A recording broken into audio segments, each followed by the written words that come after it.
This is not a sermon. I will offer no insight. Every word I speak, you already know. Utopia. Said aloud, it evokes heaven on earth. Yet the word means both good place and no place.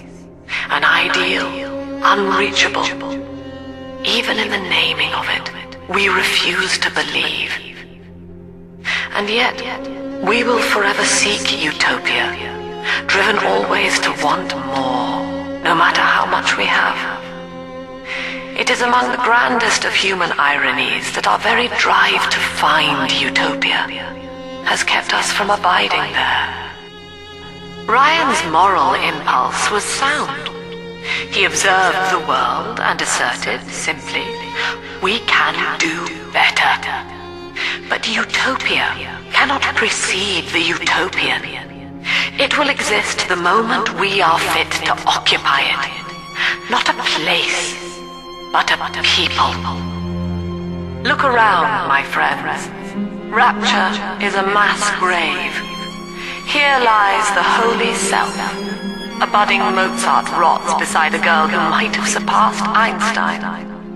Those who survived the war still crave the Adam drug. Locked within ourselves, we were unfit for utopia. Rapture was to be your paradise. You grasped the so-called great chain of progress and pulled hard in your own interest. But then, the great chain snapped. Now paradise is dying, and you with her. But we are never alone. We shall live on, join the Rapture family, and be reborn. Ryan was wrong. To hand sufficient power to any individual is to create a tyrant. We must therefore eradicate tyranny at the genetic level, to end sin itself. That is the family. That is our cause. Andrew Ryan is dead, but the tyrant dwells within us all. Remember, we reject the gene. We reject the self. We reject the tyrant.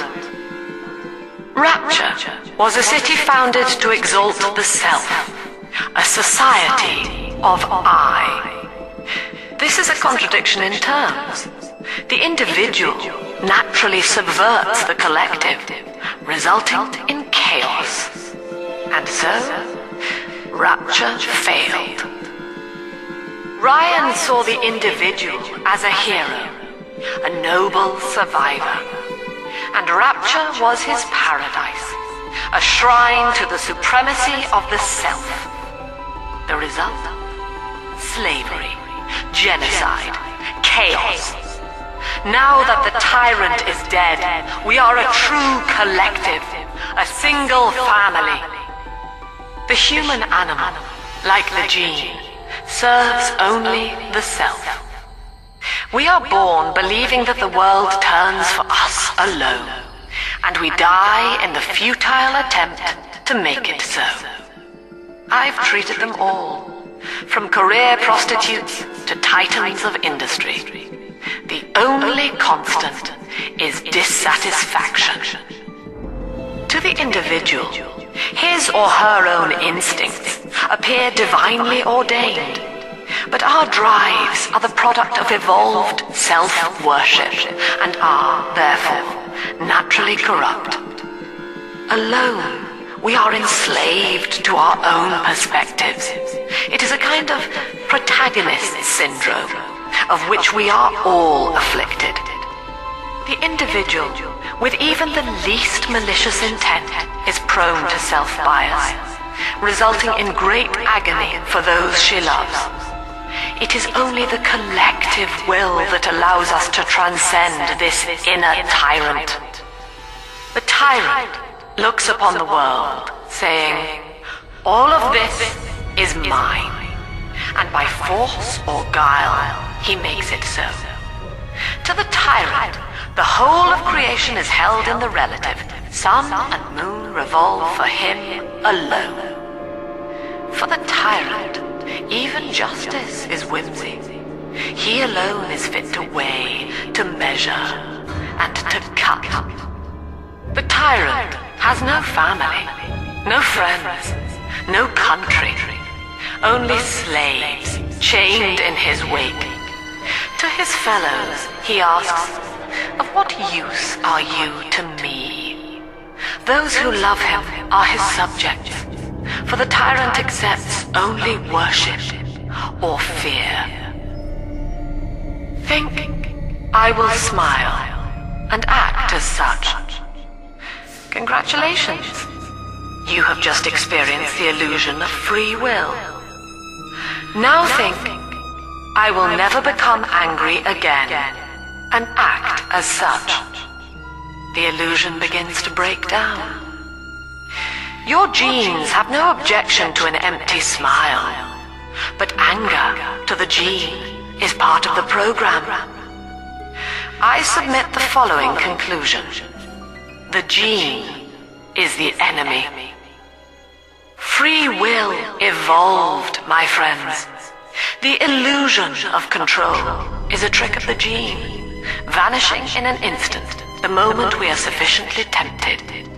The gene makes a tyrant of us all.